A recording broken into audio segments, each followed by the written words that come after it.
So, welcome everyone again for the training on Golang, and we are at day one, first day, and today I am going to cover some of the basic concept which is needed for programming, as well as little bit introduction to the Golang. In the demo session, also some of the things I have covered. Apart from that, I will be covering some of the topics here with respect to the theory, and then we'll see how we can download the Golang. Once we set up the environment from tomorrow onwards, we can start with the coding. So today we will understand what is programming and typical steps involved in the programming and how your code, whatever you are writing with respect to any language, it can be converted into the machine code. Again, there are two types, compiled and interpreted. Let us understand that as well. And then we'll go into the particular Go language, and then we'll understand some of the features which is provided from the Golang. And again, why Golang? Because as I mentioned in the demo session, Go is developed by Google. Why the new language came, right? Because some reason is there. That's why Go is introduced. We will understand that. And as I mentioned, Go is a designed for the simplicity, not for the complexity. So what you will see in the Golang and versus what are the concept is missing in Golang, why we don't need it. So those things we will discuss. And finally, I will go through the Go download and installation, how you can do it on the different operating system.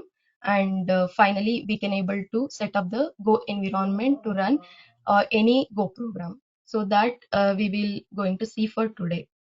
I hope the presentation screen is also visible. And if you want in a presentation mode, let me know, because I will be switching from the whiteboard to this PPT. That's why I keep in a normal mode only. So if you want, you can't able to see some of the things in the presentation also, you can let me know. Okay. So first, let us understand what is programming in a simple way. So I will be introducing one of the RT robots. So that is actually magical drawing robot. What you want to do with robot is basically you have to teach this robot to draw the magical square. So that is our task. So now you can't tell directly with your like whatever the language you know, it may be English or any other language, right? So the normal communication language, what do you have? You can't able to directly communicate with RT robot. Then how you can tell this? As we human, we can directly write the square. How we can do that? We just go to any platform you want to draw. So you will just start with any point and you will travel some distance. It may be on the right side or the left side, and you will travel some distance, and then you will turn right or the left and with the some angle, right? So that may be 90 degree, because in the square you usually go with 90 degree. Then again you travel some distance, and then again you turn right and travel some distance, and then again you turn right and travel some distance. So this is how as we human draw the robot. Now I want to teach the same thing to the RT robot to draw this magical square, because every time I don't want to do that. Now I am telling them, I am telling to the machine to draw it. So how you can tell that? Let us see that. First, as I mentioned, we can't directly communicate through the English statement or any language as human we usually communicate, right? But machine also has some language to understand. Those we have to develop, and we have to teach the robot to draw the magical square.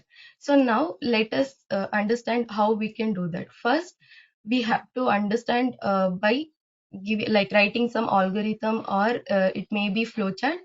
You have to provide the solution how as a human I can draw that. First, as I mentioned, we will start from any center or any particular position in the paper, and then you will move forward 10 inches, because you have to specify the exact distance. If you don't specify it, then it may be infinite, right? But in machine or any machine you wants to teach, right, something, then you can't tell I will be doing for the infinite time. You have to specify some distance, so that again should be accurate. So again I'm telling move forward 10 inches, then again turn right 90 degree. So again, for every step, whatever I've told, as a human, I'm going to draw. So those things I have provided as a steps here. So these steps are actually the instructions. And then once I define these steps, I will come up with the rules and logic. So after defining all these steps, I will define two rules how the like square can be drawn from the robot. So that is always move forward a fixed distance, that is 10 inches. It may be different again based on the distance you want to specify.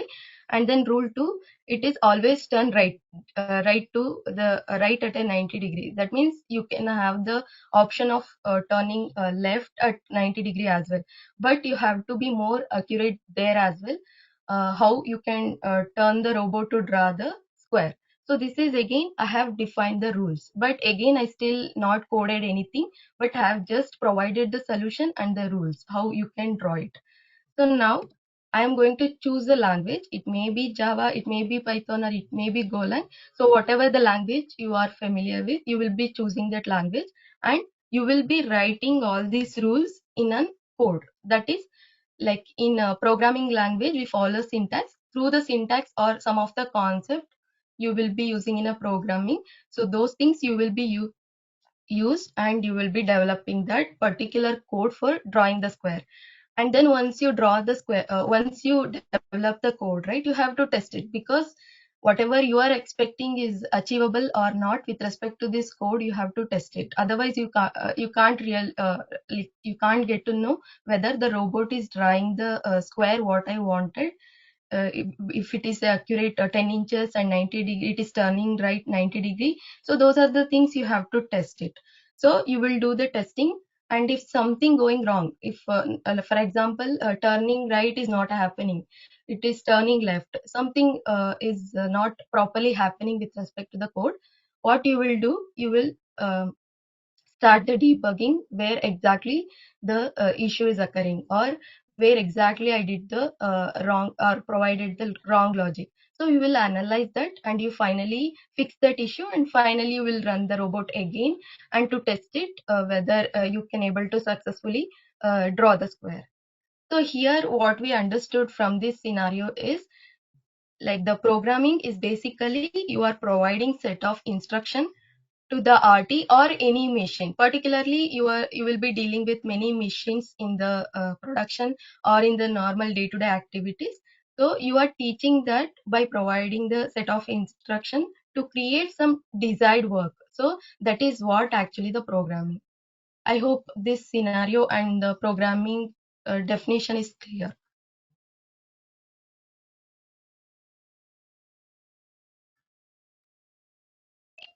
Yeah. Anyone? Okay.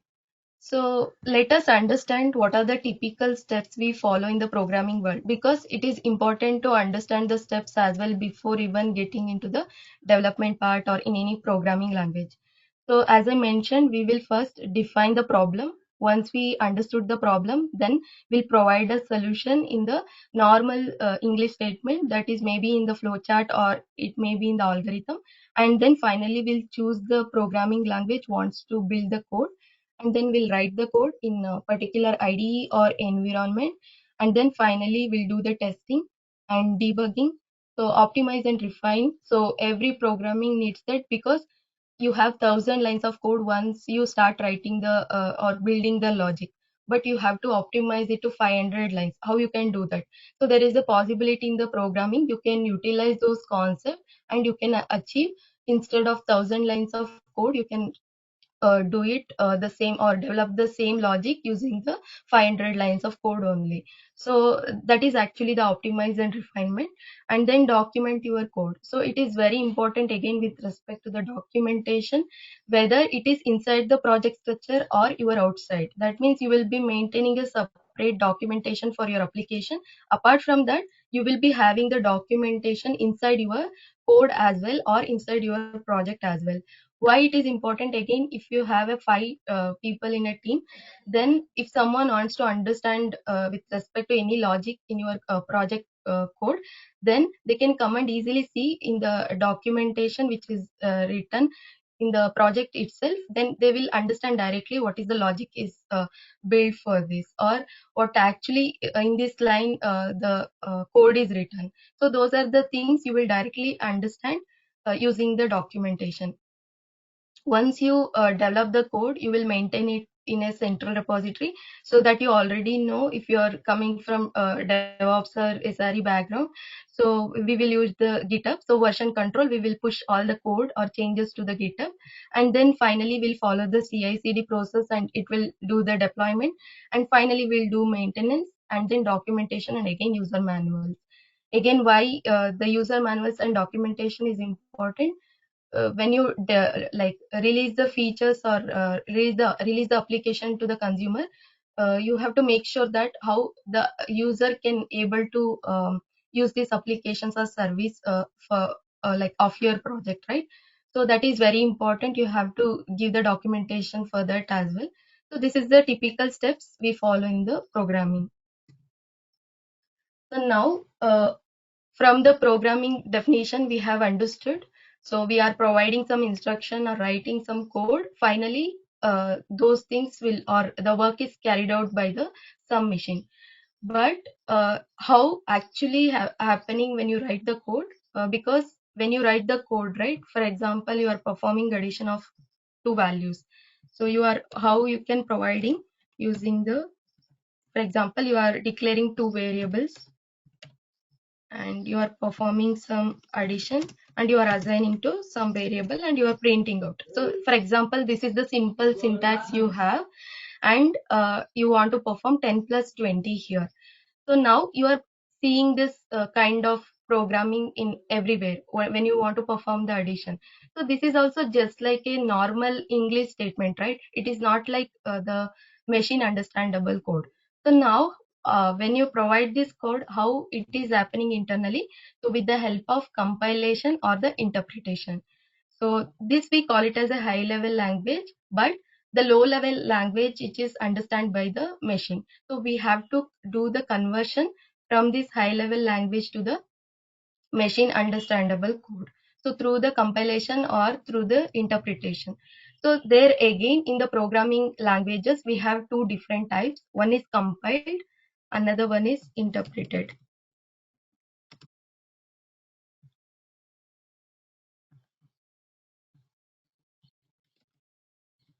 Okay, so what is compiled? What is a compilation process? When you write this code, right, you have to build this so that you will get a some binary, that is intermediate binary, before even running your program. That means if any syntax error is there in your code, so we will understand what is syntax and all. But for now, if any errors in your code, you have to check it before even running your code. You will do it in the compilation stage. So what in the compilation stage will do is basically you have the source code, and you finally build this code or you compile this code.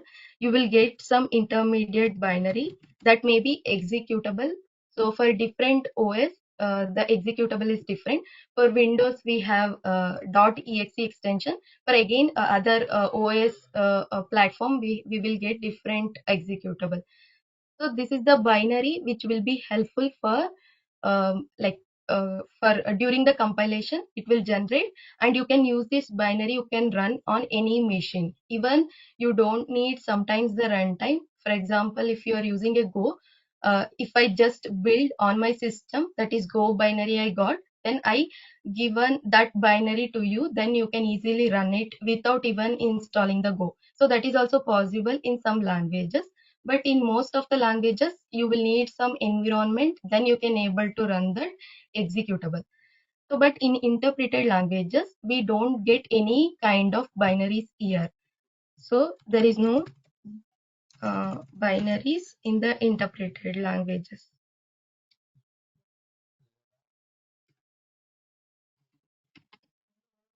Okay, so this binary you can ship it anywhere and you can run. So that means you are compile it once and you can run multiple times on any OS, or in the particular OS if you generate this binary, only on that particular OS it gets supported. And in interpreted languages every time you need the source code to run your program. But here in the compiled time, you don't need any source code because you have the intermediate binary. You can use it and you can run the program. But in case of interpreted languages, there is no intermediate file is generated. So you have to directly refer the source code every time when you want to run it. For example, this is the source code I have written in some interpreted languages. Every time you run this program, you need the source code and you have to run it. So every time when it is running, right, it is doing the translation. That is, a is equal to 10, it is converted into machine code. Again, it will comes to the second line. It will convert this b equal to 20 into the machine understandable code. Then finally, it will do the sum. So every time when you are running, it will do the translation and then it will execute the program. But in the compile stage, once the binaries you got from the after compiled it, you don't need to again translate it because the binaries already have the translated code that is understandable by the machine. So if you have this, you can just execute the or directly run the program without even translating that entire program. So that is the advantage you will get between the or from the compiled languages. And here in the compiled languages, as I mentioned, you don't need source code. Once you build this binary, you can directly use it. So this is not again if you have some security related concerns, right, you don't need to expose or you don't need to provide the source code to anyone, but you can directly provide this binary because binary you can't really open that file and see what actually it is there in the program, but you can have the permission to run it. So that is the one advantage you will get from the compiled again. So in the interpreted, every time you need the source code because there is no binary gets generated. So every time you need the source code, every time there is has to be a translation should be done, and then this code should be understood by the machine. Then finally it will run the code. So these are again some comparison between the compiled and the interpreted. I hope this is clear.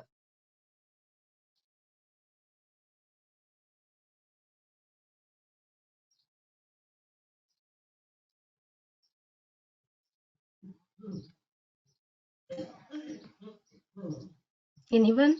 I hope you can hear me, right?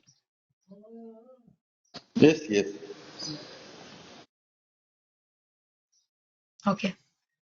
So basically, what I've explained that things I have provided in the slide. So as I mentioned, in the compilation process, we will get the binary, but in the interpretation, we won't get that.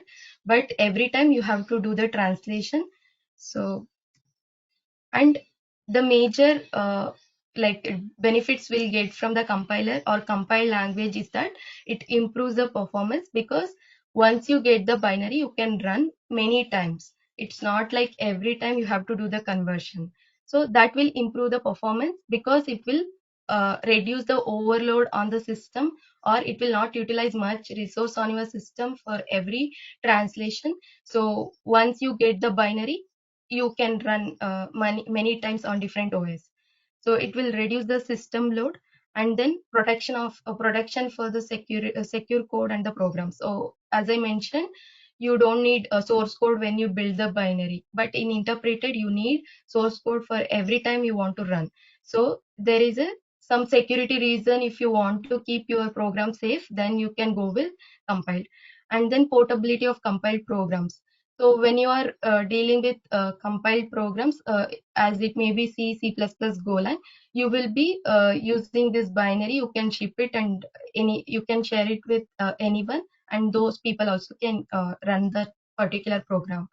But the portability is not easy for the interpreted because you have to share every folder files which you have created for your project. Everything you have to share it with anyone to run that particular program. So that is again you can push it to central repository. People can easily pull it, but due to the security reason also, we are mostly go with the compile languages. So that's why it will always improve the performance. We have to look into the performance side as well. So compile languages gives the better performance over the interpreted. So this is all about compiled and the interpreted languages. And now let us start with the Go actually. So what is Go and what are the features which is provided from the Golang? So Go is basically statically typed programming language. We will understand what is statically typed and dynamically typed. So it is known for the simplicity, efficiency, and the strong support for the concurrency. Again, as I mentioned, it is developed from the Google. So let us understand some of the features of Golang. So as I mentioned, one is for definitely the simplicity. You will mostly heard of this keyword throughout the course, or it may be in sometimes you will see the why it is simplicity again.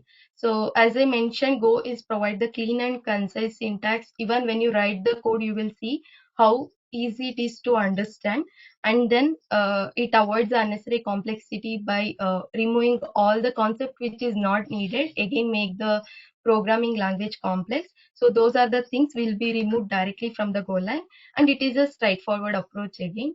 So that's why the Go is famous for the simplicity. And then efficiency.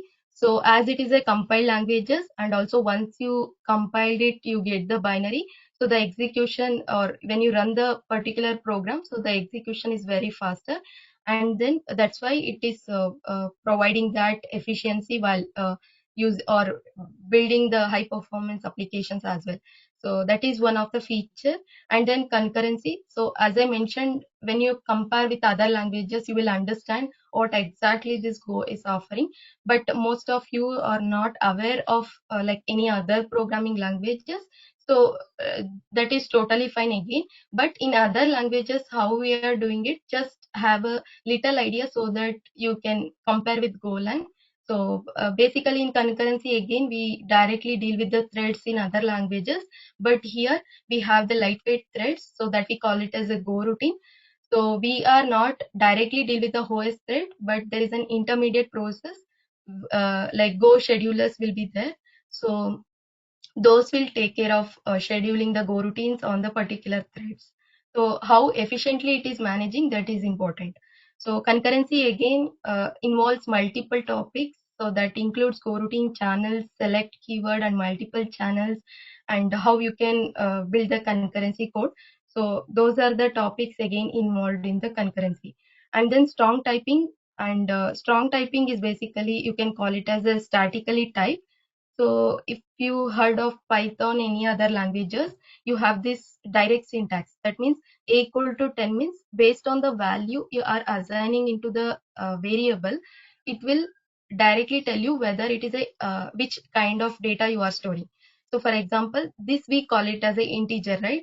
So the interpreter directly knows that, okay, this is the integer type of value I'm storing. But this is, we call it as a dynamic typing.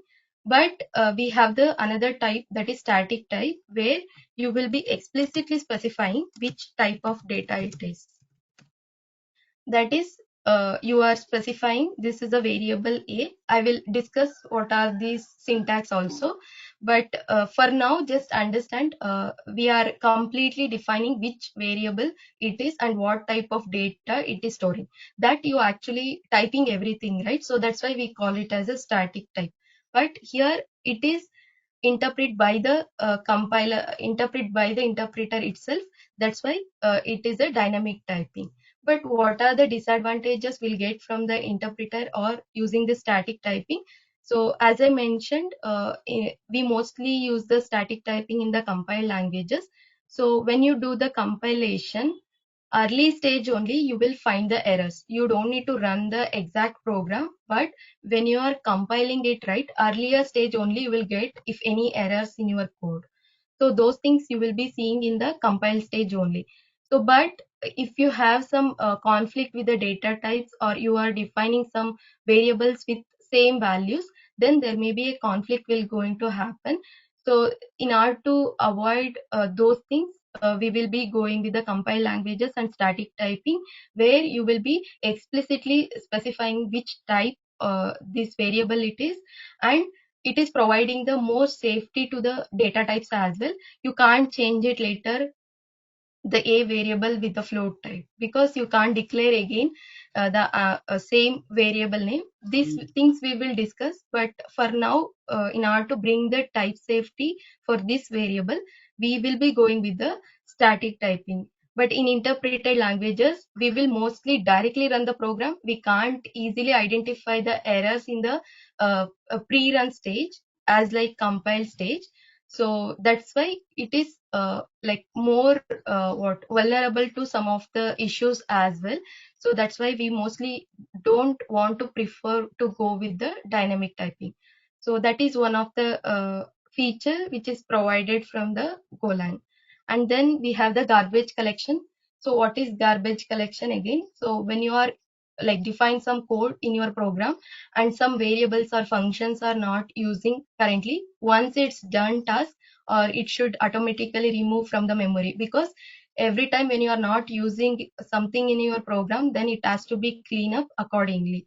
So because you have to free up the memory at the end. So memory is a crucial thing in every programming languages. So you have to make sure that there is an automatic way where everything gets clean up once the task is done. So that is actually done by the garbage collection. In Go again, there is a, very efficient way how it is doing all the garbage collection. We will see when we get into the topics. And then standard libraries. When initially Go is started to develop, there is a small like very less collection of libraries are there. Even it doesn't provide like various development tasks with respect to any libraries which is providing from other languages. It is not available in Golang. But when the community grows and people are started to contributing to the community, and then there is a rich collection of libraries currently you can able to see in the Go as well compared to other languages. So it may be you want to develop web development tasks, you can use some directly the net HTTP package or GIN framework. You can directly use that and you can develop on top of that code. But you don't need to develop everything from scratch. Again, there is a popular library frameworks are available. You can use it, and then on top of that, you can start building your own logic. So that is again one of the feature which is provided from the Golang. And then cross-platform. Again, you will be working with a multiple OS or different OS or different architecture itself. So Go is again support Linux, Mac OS, and Windows, all other operating system. But major OS is Linux and Windows and Mac OS. These are the things we will be using.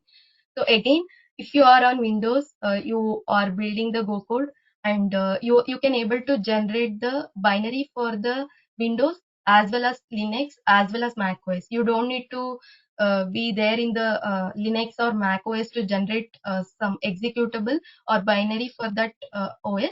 Instead of that, on the Windows OS only, you can able to generate the executable or binary for the other operating system as well. So this is again one of the like biggest feature which is provided from the Golang, which is not there in the other languages. So in other languages, again, like when you are building the code, if you are specific to OS, like if you are specific to Windows, then you can only generate the Windows executable. You can't generate any other executable for different OS. But Go is providing that option. If you want to generate executable for other OS also, you can do that. So that is again one of the feature which provided from the Golang. And another one is open source. So definitely Go is open source. You can just go to the website and you can download it, install it, and you can set up the environment and you can start building your code. So that is what the open source means. Everything can be accessible and everyone can start developing the code. So that is open source. So these are the some of the features which is provided from the Golang. So as you can see, this is the simple example I have taken to show how the Java program looks like and the Go program looks like. So you will get the clarity, because as we going to the course, we will mostly not going to discuss any other languages concept, but we mostly concentrate on the Golang. So to showcase how things are written in the Java, you can also explore or compare with the Golang and any other languages later if you are more interested to learn. So this is how the Java is written. So there is a classes and there is a function. It is again the program for communicating with the threads or to build the concurrency in the Java. So this is how the Java program is written, but this is how the Golang is written. So as you can see, this is a simple main function we have, and then we will be writing some Go routines, and then we have simple function inside that for loop. Again here, if you see the complexity, we have class, we have function, and then we will be creating some threads that is actually using some memory allocation explicitly.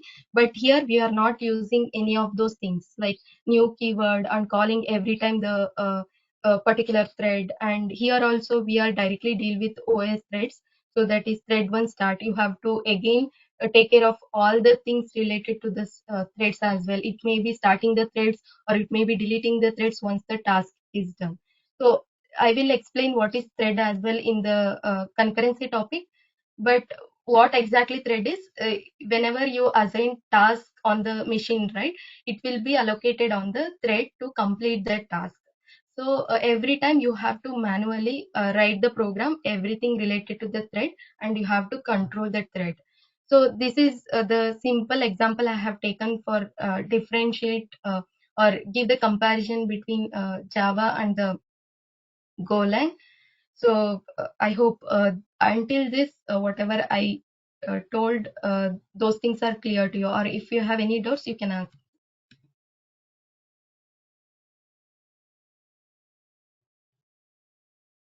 Any questions? No. Okay. So again, the next question comes into our mind is why new languages? There are many languages are available, Java, Python, C, C++. Why again new languages? So basically, you have to understand this code because when you are start developing some code, right, you have to choose the language based on the requirement for your application.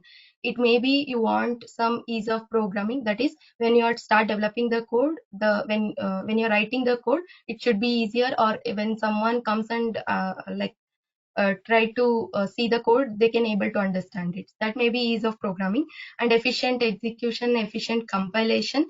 So again, there are other terms you will be calling it as high performance and maybe concurrency related things.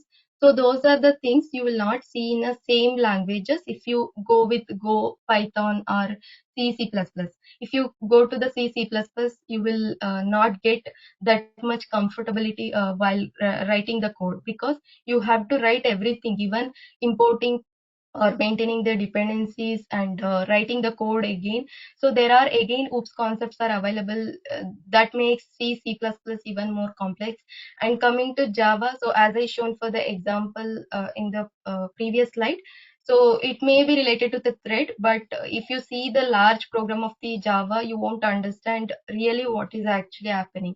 So that is actually bring the complexity. And if you compare with the Python, again Python is famous for AI ML side, but again it has drawbacks while writing some concurrency related topics or concurrency related concept, or it is not even again secure because everything is exposed when you're running the program. And then even it is a interpreted languages, you won't get that what high compilation or things, because every time you are doing the translation. These are the things which are very important in the day to day activities in the organization, because in the organization everything should be quicker and also it should be efficient. We always focus on the fast and the efficient, which is providing the, single languages or whatever available language we have. So there is no complete solution for that. It may be efficient compilation or execution or the ease of programming. So it is not all these three points which are not you can able to or see in the any other languages. So that's why Google introduced the Google Golang. While they are doing some development tasks, they were frustrated with all these issues, and then they come up with this Golang. So now Go is providing that ease of programming, efficiency, and safety of statically typed and compiled languages. So again, it is aimed for modern, like whatever the languages we have discussed. It may be cloud related application, or it may be system or a database. Mostly you will be dealing with or you will be using Golang for all the what backend side of application, because front end anyway you have HTML, CSS, JavaScript, right? But for the backend, the other languages which is not given that much feature. So those things we will be directly get from this Golang, and we will be using it, and we are developing that. So, and what you will see in the Golang is basically Go routines, channels, concurrency, interface, structs, garbage collection, multiple return values, built-in testing, strong typing, for loop. So again, these are the just understand keywords, because when we comes to the topic, right, you will understand in detail, but you have to familiar with what is there in the Golang and not there in the Golang. So you will get some questions if you familiar with other languages, but most of you, I think as per the understanding from the previous session, so most of you don't know the programming itself. So that's why even when you compare the with other languages, you won't understand what exactly is there. But try to explore even after this session and understand what exactly the comparison between other languages apart from what I explained. So again, we have single for loop. So I will take this example. Okay, this is a for loop, is one of the concept again in the programming languages. So we can do everything with the single for loop, but in other languages we have while, do while loop, for loop for the multiple purpose.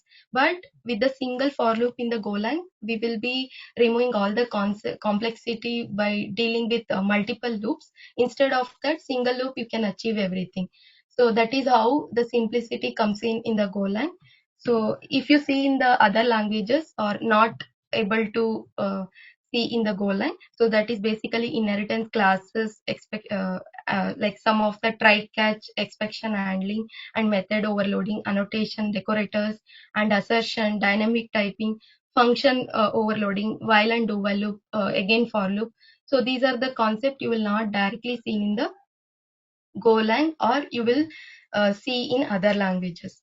So as I keep on mentioning, by why? Because simplicity is the main key feature in the Golang. So before even you start learning Golang, you should keep that simplicity in your mind, and you start developing that code. So that is the one motivation or motto why we have to tell all these things clear to the Golang itself.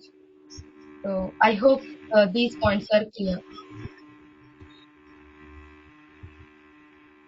Any questions till here? What are the exact use cases for Golang? Okay, so Golang is basically, if you like in the previous session, as I mentioned, so Kubernetes, Docker, Prometheus, these are the tools which are completely developed by Golang also. And if you are working towards Kubernetes operator, or if you are completely go with the high performance application, so then you will definitely go with this Golang. That is mostly the cloud related project, or some of the legacy software project also adopting the Golang in the backend side as well. It may be related to the database related applications, or it may be developing some middleware applications, or it may be related to some of the service you are internally developing to connect some of the what microservices. So again, microservices is one of the concept where you will be mostly going with the Golang to develop the microservice, because microservice communication is also important apart from developing the service itself. So once you build the different service in your application, you have to establish the communication as well, how efficient the communication using the Golang. So you will understand that. So these are again some of the use cases you will see, but mostly in the microservices, distributed system, and the backend system. So the Golang is becoming popular. Understood. Thank you. Okay. Yeah. So if no questions, then I will start with the installation step, because we have to set up the environment to start the actual coding. So as I mentioned, from tomorrow we will start the coding. So okay, if no question, then I will start this Sure. Go setup. Sure. Okay. Yeah. So once you go to the Google and search for the Go download and install, you will get this link. So it is actually the official documentation where you will get all the details about the Go itself. So if you just click on this, you will get for the steps for installing the Go on multiple OS. It may be on the Linux, or it may be on the Mac, or it may be on the Windows. So in again for the each operating system, how you have to done the setup. So those things will be specified here. So currently I'm using the Windows, so that's why I will go with the Windows. But you can also, if you are using Mac or Linux, you can also try by you executing this command. But if Go installation is not successful, then we will discuss. So currently, let us understand for the Windows setup. So just click on this button that you will get this download icon. So just click on this. It will navigate to all the like latest release or previous releases of the Golang as well. So now you will see for the particular OS, there is a MSI file which is available, and also you can use the tar file as well to download it and start the installation. But let me go with the MSI because it is easier to install without any conflict. So let me download this.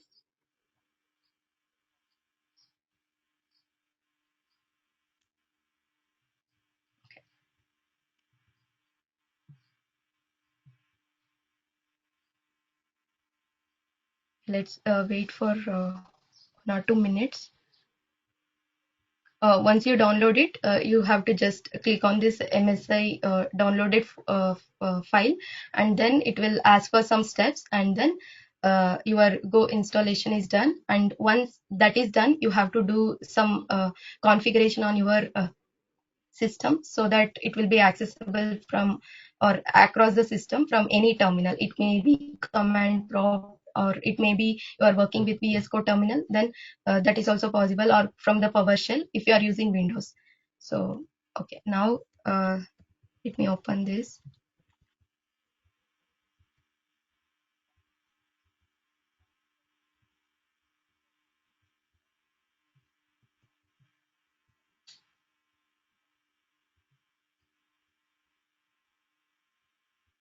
Okay, so just click on this.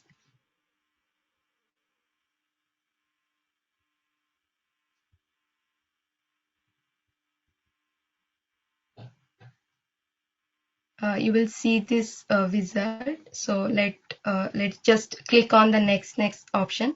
So it is again simple as you see for the other installation step as well, but you have to be careful while specifying the installation path for the Golang. So by default it will choose one of the path for you. So it will by default for the Windows it will be store it in C program files /go as a folder.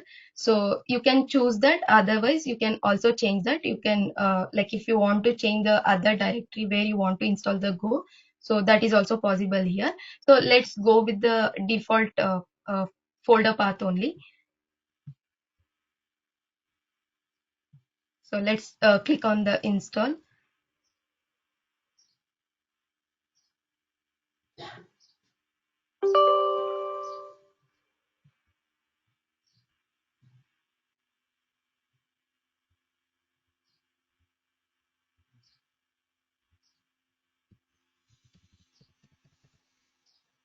Let's wait for 1 or 2 minutes again. So it will like it started the installation, but yeah.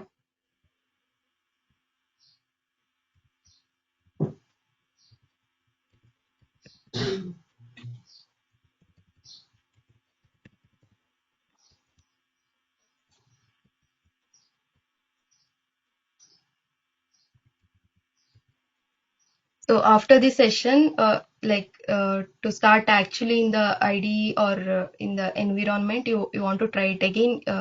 As I mentioned, you have to practice, because without practice you can't get the concept easily.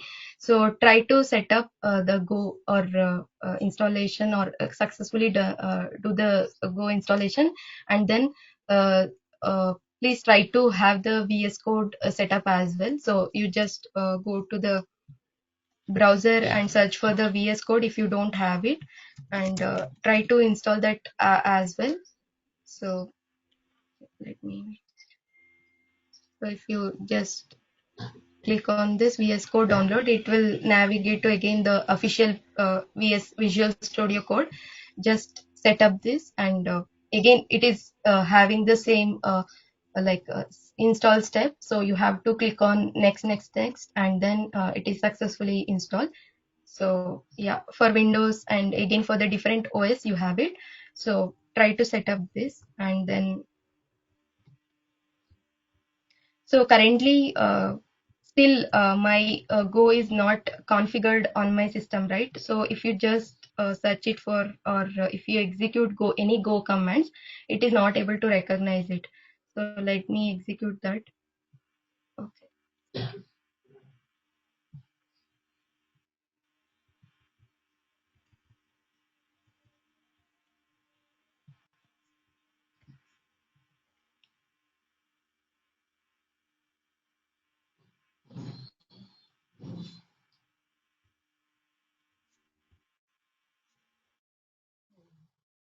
Okay. So currently I have just downloaded and installed Go, but still it is not able to recognize Go, because when I just execute this, you will get some errors.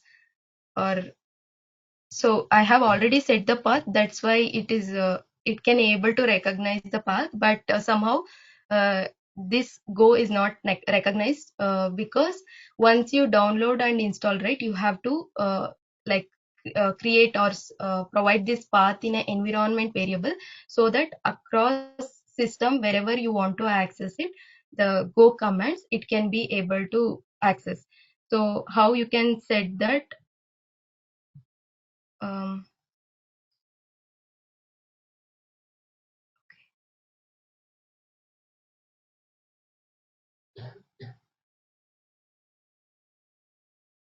Okay, so basically you have this system variables, right? That is, you can call it as environment variable.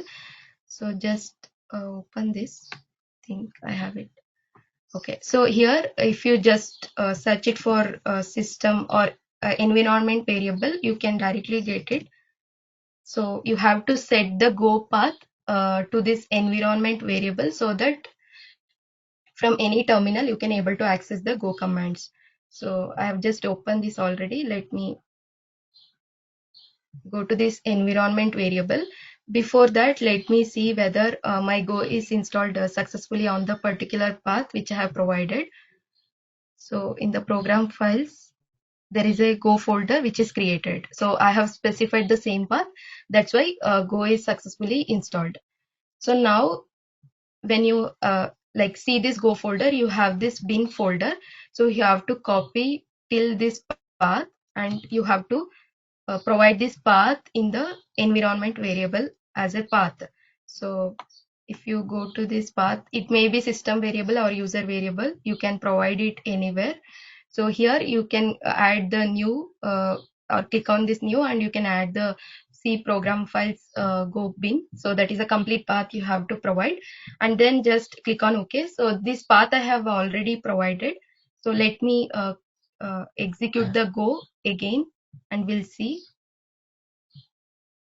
Let me kill this terminal, because whatever the changes you made to the environment variable, it is not directly accessible in the same terminal. You have to again restart that terminal with the, or new terminal, or it may be you can kill that, or you can start the new terminal. So let me take the another terminal, and let us see whether Go is accessible now or not. Or you can run the Go version. It will provide. Okay, 1 second.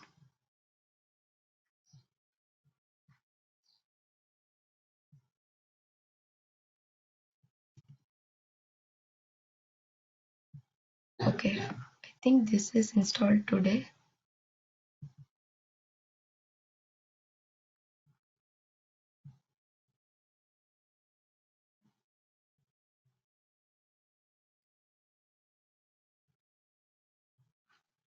Okay, let me.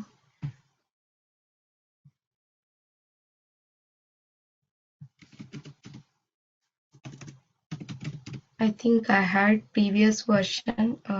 Let me see that if any conflict is there.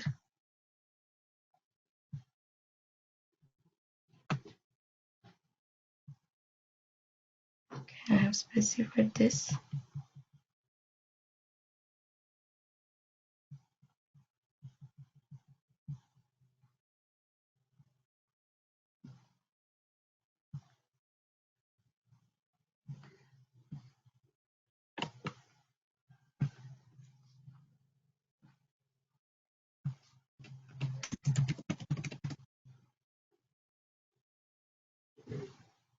Okay, it is not recognizing.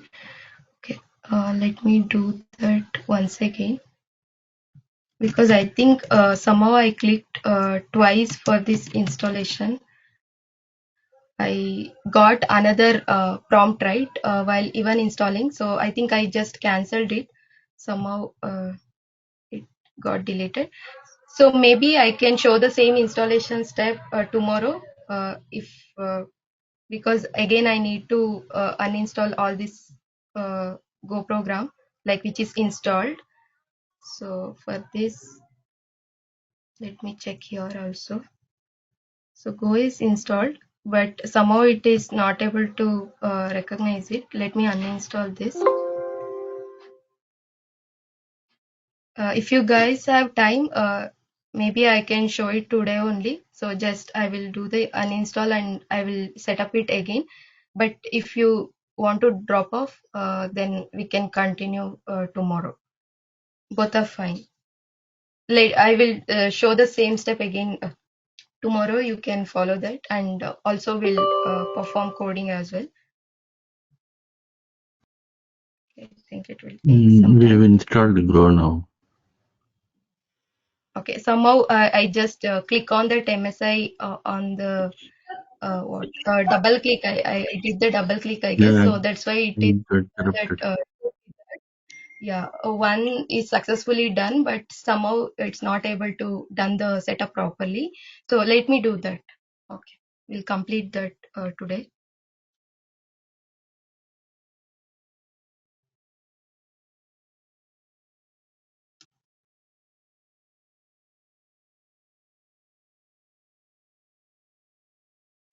Let's wait for 1 or 2 minutes. It will complete, and then I will start again the installation process.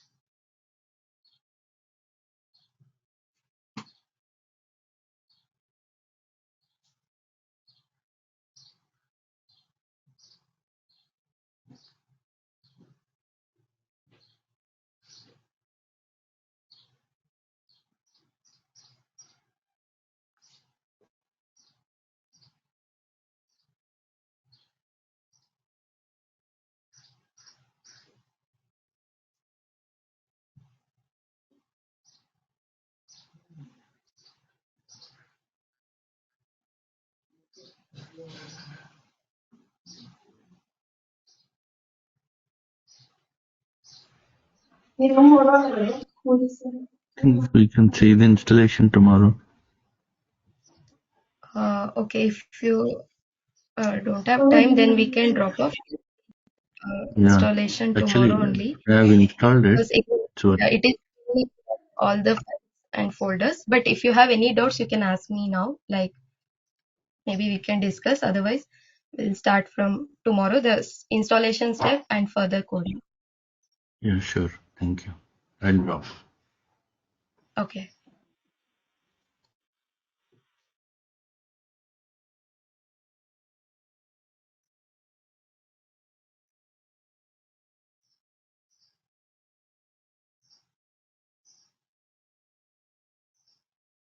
Currently, I'm using Windows. That's why even if you're working with any other platform, right, the installation step is just a one command.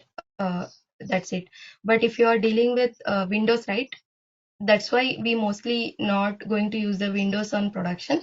But for the demo purpose, this is my personal laptop. I can't able to use the office laptop. That's why I'm using the personal laptop to show the demos and all. So please bear with me if any what delay which is happening with respect to the installation or anything. So now, okay, I think the Go is uninstalled. But in the program files also, if you see, right, here we don't see any Go folder here because I've just uninstalled from the program itself. So now I think tomorrow, if we can continue, we can do that. Otherwise, I will show tomorrow as well if somebody won't understand this or if somebody tried and not able to successfully install the Go. So we can discuss that. But if you have any doubts, you can ask me. Or if we want to continue, then also I can do that. You can just try it for today to do the Go installation. So that is also fine. Anybody?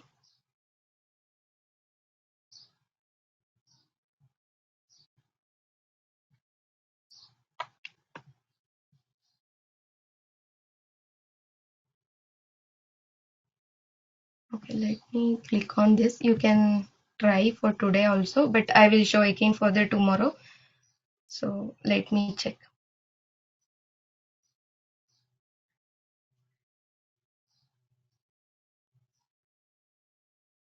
So currently I have one wizard, right?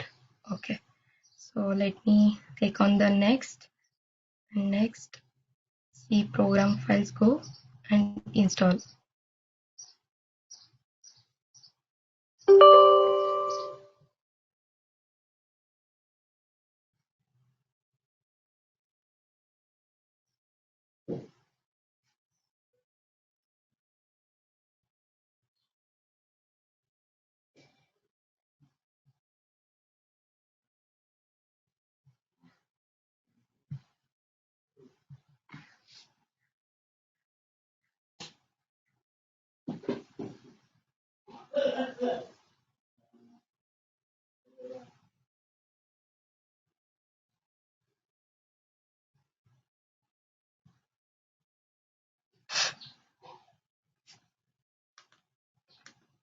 Okay, so now there is a Go folder which gets created in the program files and it is copying some files.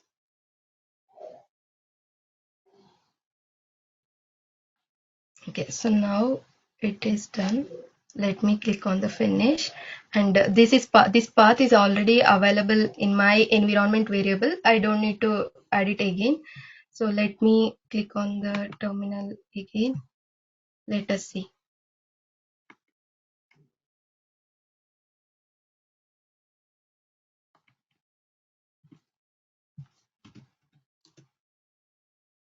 I think still Go is not.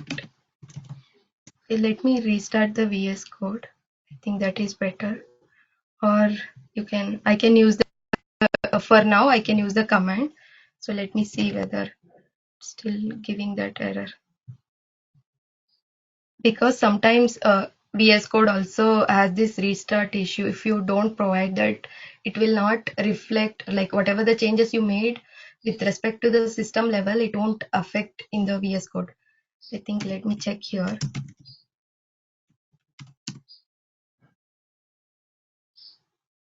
Now I think you can able to see here, right? I think somehow there is a restart issue with respect to the VS Code, but currently the Go is installed successfully with whatever version I have specified. So even I restart the VS Code, right? I can able to see the change, see the same thing again. So if you just execute the Go here, then you will see all the commands which is related to the Go itself. So that you can execute and check whether Go is installed properly on your system by doing these steps. That is, first you get the download, that is MSI file, and then start installing, and then finally add the path, that is bin path, for the Golang to the environment variable, so that the Go setup is done. I hope at least this is clear. Yeah, somehow the VS Code, I need to restart it. So that's why it is not able to recognize it, but I can open it now. Maybe I can show that as well. Across the system, wherever you are accessing, uh, it can able to recognize the Go keyword.